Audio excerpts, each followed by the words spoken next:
รยากาศฝนตกที่วัดไทยธรรมศาลาอากาศดีแห้งเห็นแสงสว่างมาหน่อยหนึงฝนตกยามเช้าไทยธรรมศาลาเบิ่งบรรยากาศช่วงใกล้จะค่ำแล้วเนาะประมาณ 2-3 โมงบรรยากาศอยู่วัดไทยธรรมศาลาอากาศแจ่มใสฟ้าเปิดฟ้าสว่างธรรมชาติวันนี้จะเตรียมตัวไปเดินธรรมยาตราถึงภูเขาลูกนั้น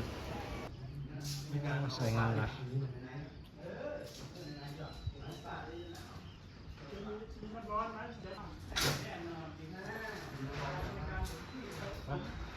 คือลงเลยแข็งไปทั่วแข็งไปทั่วแข็งไปทั่ว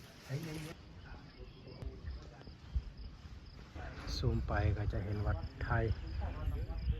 ธรรมศาลาตรงนี้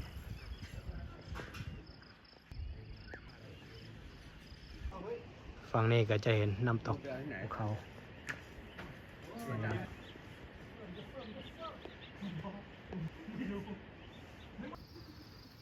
ตอนกลางคืนบรรยากาศที่เมืองดารัมชาระจะเห็นแสงไฟ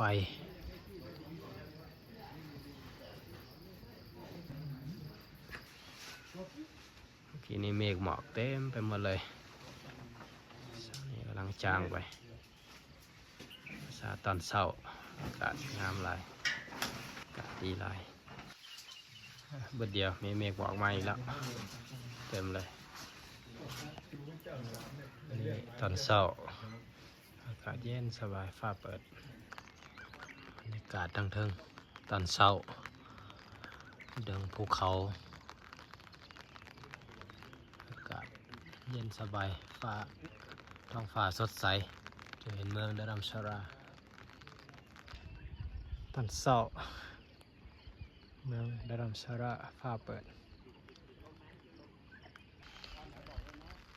เขาลูกใหญ่มาแล้วสวยงาม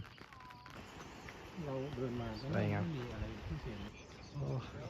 อันนี้เมฆหมอกลงมาสวยงามหลายเมืองดารัมชาระโอ้สวยงามเมฆหมอกลงมา so beautiful in the midday ดารัมชาระ